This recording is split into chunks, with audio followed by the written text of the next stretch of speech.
सगळेच कार्यक्रम करतात आणि लोकांचं खूप सहकार्य आहे. आता ते कार्यक्रम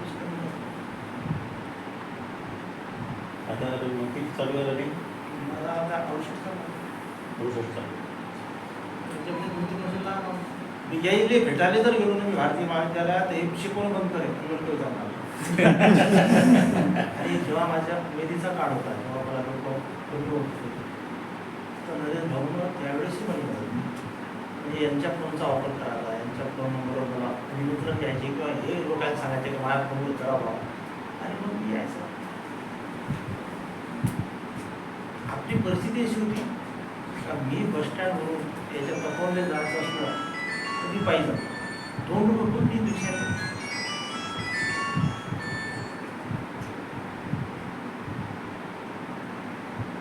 असा अनुभव आहे, असा आहे आमचा प्रकार. टीव्ही प्रोग्राम केला होता टीव्हीचे. अरे हास्य सम्राट आहे ना ते. सगळंच केलं म्हणजे मराठी भाषेचं विधान जेवढं करू नये तेवढं केलं आणि तो पैसा काय केला टी व्हीवर गेलो, सीड्या निघाल्या, कॅसेट निघाल्या, 5,000 कार्यक्रम झाले. हे जे मानेचा मध्ये त्रास आहे त्या ताई दिसून नाही लागलं नाही निघत नाही नसेल प्रवासामुळे झालं सर. प्रवासामुळे झालं आणि दुर्लक्ष. कारण कार्यक्रम करायची नशा. तुम्ही कल्पना करा का पहिले कार्यक्रम करायचा वर्धेला 9:30 वाजता कार्यक्रम संपला तिथून एस टी बसायचं आणि नगरला जायचं.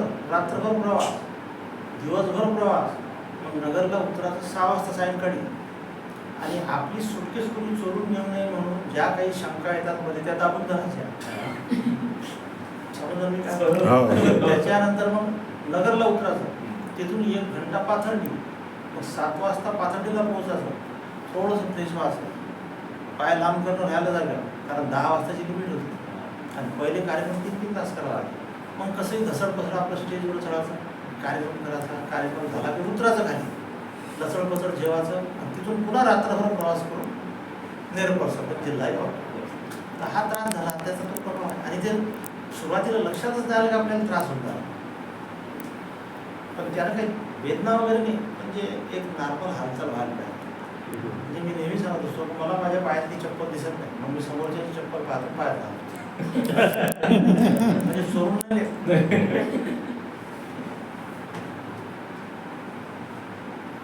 आणि मी जिथं जातो तिथं विनोद घडल्याशिवाय राहत. मी एसटीत गेलो तरी विनोद घडतो, मी माझ्या शेतात गेलो तरी विनोद घडतो, मी कोणा लग्नात गेलो तरी विनोद घडतो. मी एका लग्नात गेलो, आता चप्पलाचा ढीग होता, एक माणूस झाला तो त्याची चप्पल शोधून राहिला. त्यानं इकडे तिकडे पाहिलं, त्याची चप्पल काही त्याने सापडली नाही. मग त्याला जी चांगली होती ते घातली, चालला. तर मी सांगत असतो ज्याला चांगली चप्पल घ्यायची त्याला चप्पलीच्या दुकानात जाऊन लग्नात त्याला असे विरोध निर्माण होते. मग आपण ते विरोध आणायचे, त्याला एक्सपान्शन करायचं, त्याला नवीन शब्दाची भर टाकायची आणि जिथं जावं तिथं त्याची कामं बंद करायला लावायचे.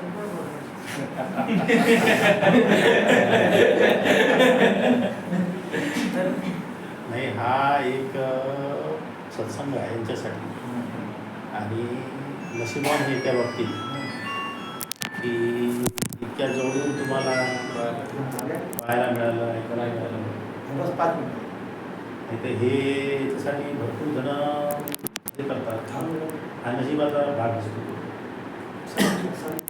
म्हणजे इतक्या मोठ्या श्रेष्ठ कविवर्याला इतक्या चांगल्या पद्धतीनं ऐकण्यासाठी मिळणं, त्यासाठी यांचं काहीतरी ते ट्युनिंग असेल किंवा यांच्या नशिबात तो योग लिहिलेला असेल.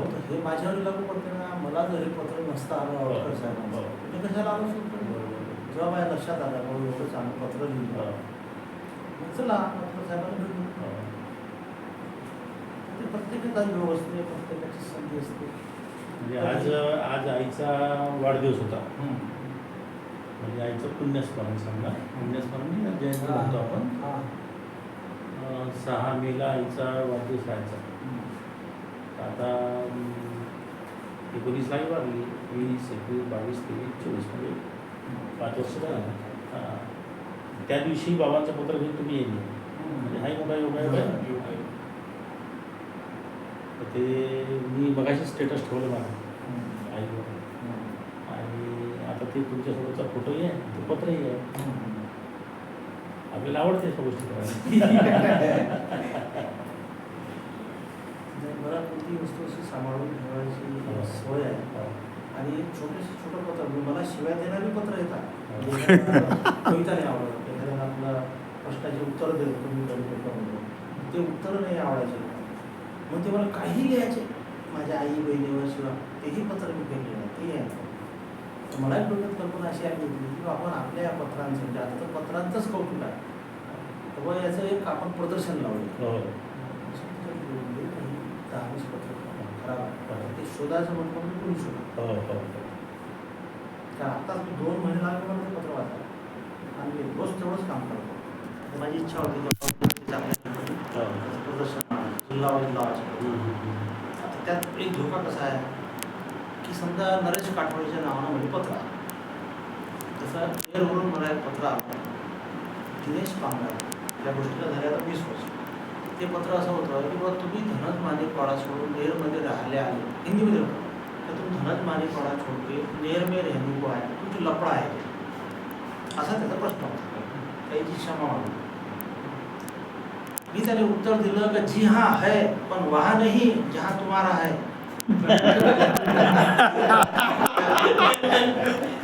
जी हाँ है पर वहाँ नहीं जहाँ तुम्हारा है, हमने बहुत लंबा हात मारा. मग तो दिनेश माझ्या गावचा, तो होता रानलेला. मग तो मला भेटला एक दिवस, कारण म्हणे कोणाचे नाव काही छापता या पत्रच नाही पाठवत. कोणीतरी त्याचा शेजारचा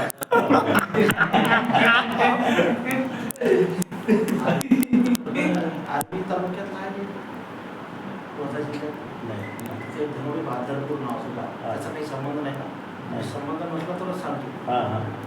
तिथून मला एका मुलीचे पत्र द्यायचे आणि चांगले पत्र असायचे, आणि मी त्याचे उत्तर द्यायचा पेपरमधून. आता असं 2-4दा झालं बा, त्या पुरीच्या बापाचा म्हणजे रजिस्टर पत्र चालू, तुम्हाला काही अक्कल आहे का, जवानपुरीच्या नावानं तुम्ही प्रश्न टाकता, हे तुम्ही बंद करा, नाही तर असं करीन तसं करेन. तो मास्तर माणूस. मी त्याला पुस्तक दिलं, पास आहे, समजा चूक माझी असेल तर मी पहिले क्षमा मागून घेतली. त्याला म्हटलं की बुवा वर्धा जिल्ह्यात आर्वी तालुक्यात या नावाचं गाव आहे, हेच तर मला माहिती, तर तुमच्या पुरीचं नाव मला कसं माहिती, माझ्याजवळ तिचे 5-6 पत्र आहे, आता कोणी पाठवले मला माहिती. मग जेव्हा माझा त्या धनोडी बहादरपूरला कार्यक्रम होता, ते प्रकरण तिथंच निपटलं, पण तिच्या नावाचे पत्र येणे बंद झाले आणि ते पत्रही म्हणजे प्रश्नाचे उत्तर देणंही बंद केले. मग माझा कार्यक्रमच तिथे होता. मग मी तिथे कार्यक्रमाला गेलो, मग त्या मुलीच्या भेटीला गेलो, मग आमचा दोस्तारा झाला तिच्या बाबासोबत, तिच्यासोबत. ती म्हटली आता अमरावतीला राहते, पण मी कधी भेटण्याचा प्रयत्न केला, तर आता जर घरावर मोठी आली तर काय आता मुलावर माती घ्यायची इच्छा नाही. हे असे भरपूर प्रसंग आहे, परंतु लोकच म्हणतात. सांगायचा अर्थ असा, मी त्या गोष्टींना जेव्हा उत्तर दिलं ना, तर त्यांचं समाधान झालं. त्या पद्धतीनंच मी पत्र दिलं, आपला दोष नव्हता. मग माझ्या लक्षात आलं का नुसते उत्तर देऊन जमत नाही, पहिले याचा विचार करायला पाहिजे आपण, हे खरं असू शकते, खोटं असू शकते. मग मी त्या हिशोबाने चालत गेलो. देशामध्ये लोकमत मिळून 8 ते 10 वर्ष चालू. हो हो, खूप दिवस चालू. लोकमतला भरपूर दिवस. हो हो. आणि म्हणजे याच्यात तुम्ही पहा, एक गोष्ट कशी लक्षात येते की मिर्जाजींना पत्र पाठवलं हा सरळ विषय आहे, पण त्यात एखाद्याने दुर्बल होऊन याच्या नावानं पाठवून त्याच्या नावानं पाठवलं, म्हणजे किती हे या सगळ्या